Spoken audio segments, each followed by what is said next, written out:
The Special Investigating Unit is investigating the Giyani Bulk Water Project, and it's been delayed for years with a ballooning price tag that swelled from 500 million rand to more than 3 billion rand now. It was intended to supply more than 55 villages and also intended to ease the transfer of water from the Nandoni Dam in Limpopo. Professor Anthony Turton from the University of the Free State Centre for Environmental Management joins us now to look at the effects of this project. And Professor, good evening to you and welcome. The delays have had an awful impact on the affected communities, and behind the story, of course, a litany of inflated prices, opportunism and corruption. How significant do you think the damage caused here has been? Oh, yes. Good afternoon to you and the listeners. This is a well-known game that's being played. It's not only in Giyani, it's in other parts of the water sector as well. We see the current game, same game being played out in Durban, for example, where they're talking about opening up the swimming pool now in time for the tourists that are about to arrive in the next 2 days, costing some huge amount of millions of rand. So that's what happens. And I personally welcome the fact that the SIU is involved.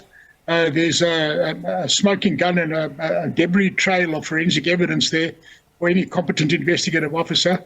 And I must say that I've got very deep respect for Minister Mchunu for pushing this thing through, because I think it's very, very important for him to start restoring the confidence of the people by demonstrating that the rule of law does in fact apply, and that we have to start cleaning out these SOEs, of which your bulk water providers are an incredibly important example of an SOE.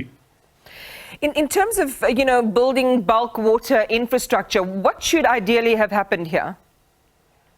Well, okay. So, firstly, your water boards are a very important component in the total water supply chain in South Africa. They're there for a very good reason, because what they do is they mobilize the capital needed to take water out of the resource, and the resource is the river or the borehole or the dam.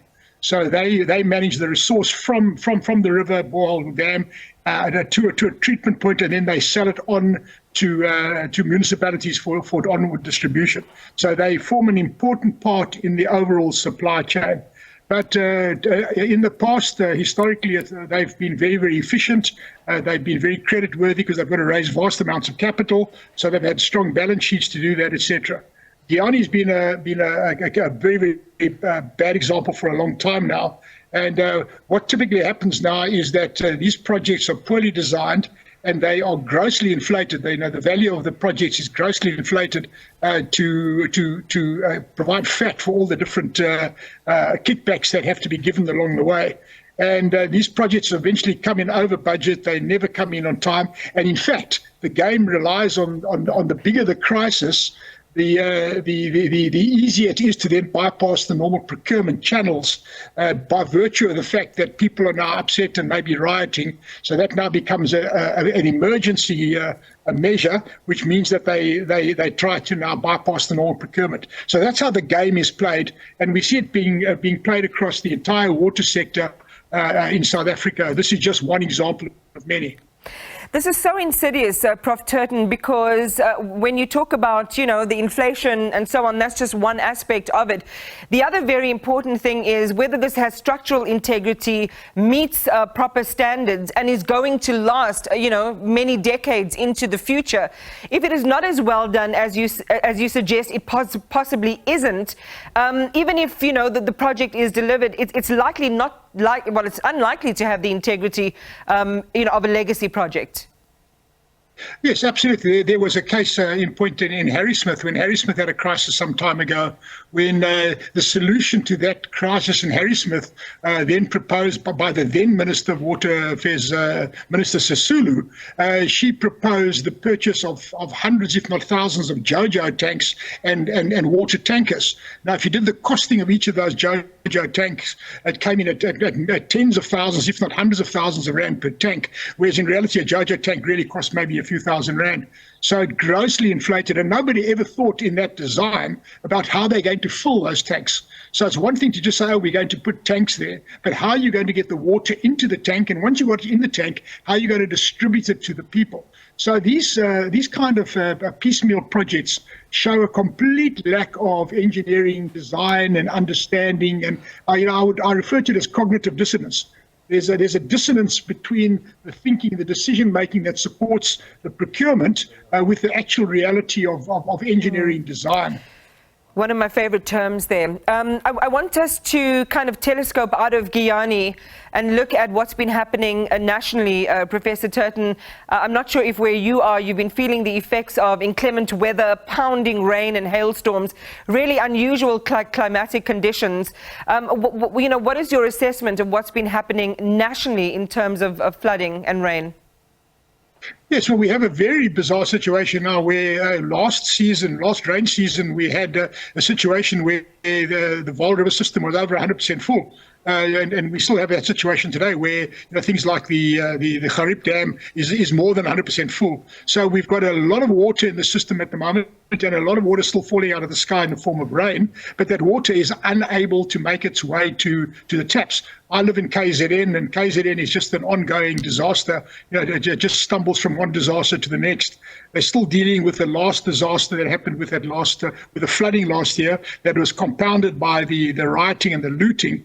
None of that has been repaired properly yet, and we're now back in the same disaster situation where we've got flooding once again and wash away of infrastructure. And in fact, the media is currently covering the whole sewage crisis along the KZN coastline, particularly around Durban at the moment, which is all part and parcel of the same thing. So we stumble from crisis to crisis, and it's all because there's a disconnect between the cause and effect. There's no real understanding at the decision-making level of what is the cause of the problem that is being remedied and what is the effect of that cause. There's never, ever been what is known in engineering terms as a root cause analysis done, because that root cause analysis will actually define what the actual problem is, and that's what you actually need to fix. At the moment, the problem is just always considered to be an emergency. Therefore, because it's emergency, we can bypass the procurement procedures, and then the bigger the crisis, the bigger the procurement budget, and therefore the bigger the payoff for patronage flows. This is the politics of patronage now coming home to roost. And we are seeing a complete breakdown of the infrastructure in South Africa, not only the water infrastructure, also the wastewater infrastructure. And even as we speak now, we see the systematic slow collapse of the infrastructure in the energy system, the Eskom crisis that is also staggering forward one blow. I think of a boxer that is being pummeled by another boxer, and he hasn't quite fallen down yet, but he's actually punch drunk and unable to really think coherently anymore. That's where we are in South Africa today. We are a punch drunk boxer that has not yet collapsed, but is about to. It sounds, again, as we talk about Giyani, and then you talk about KZN, you talk about other parts of the country where water infrastructure is broken down or is not being looked after. It goes back to that concept of pocket lining wherever people can, and the kind of looting linked to patronage that you described there. If you were in a room, with the people that can hear and do something, just maybe share one or two thoughts on what that root cause analysis might say.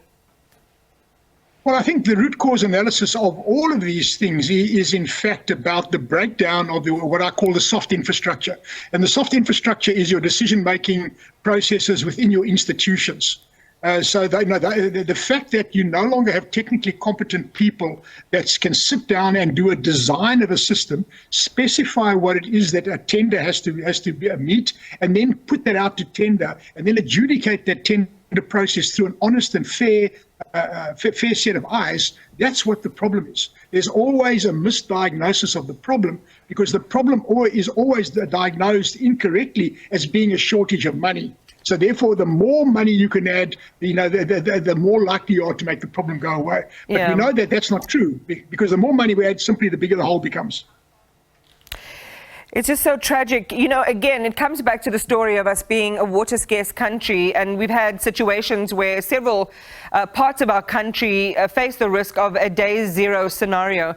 Dams are full, excess water, it doesn't sound like it's being stored anywhere. In a perfectly functioning system, what would happen to that overflow? Well, in a perfectly functioning system, we would have strategic storage, as the system is designed to have. South Africa has got 38 billion cubic meters of strategic storage in the entire country. So that's the total volume of water we have in all of our dams. It's a huge amount of water. And the system is designed to have redundancy, and it's designed to have many, many years worth of drought protection. And it's designed against let's call it the 1 in 10 year drought cycle, just to sort of round it off. At the moment, we happen to have a wetter than normal 10-year cycle, but that doesn't mean to say that it'll always be like that. So you can't necessarily design the system on your peak flows like you're seeing at the moment. You've got to design it on the flows that you see over at least a century of time, because that gives you a more accurate assessment of what the peaks are and what the lows are. Because the design has to be how much of the peak can you capture in a dam in order to take you through the valley of the next drought. Yeah. And that's what it comes down to. And South Africa has already captured more than 60% of the total volume of water in all the rivers. In fact, we're way beyond that, and 60% is considered to be the sustainable level of yield in the system, and South Africa is way, way, way beyond that now. So we don't really have the capacity to build too many more dams in the system. We can build 1 or 2, but there's not too many more. In economics terms, we are on the law of diminishing returns now. The more dams you add, at higher and higher cost, the lower and lower your eventual benefit of that dam will become. That's where we are today. And that's why we have to start transitioning to a recycling economy where all of that water must be now recovered, the water from waste, the water from sewage, etc., has to be recovered, has to be processed and recycled. And the technologies and capital for that are all available. And in fact, this is where the world is going to now, the recycling and recovering of waste. And those countries have got thriving economies in the face of really crippling water scarcity. So water scarcity in and of itself is not necessarily a limiting factor, provided you have the appropriate soft infrastructure, institutions to make the right decisions in time for you to build whatever it is that you need to build and maintain what it is that you already have. Some sense making there with Professor Anthony Turton from the University of the Free State Centre for Environmental Management.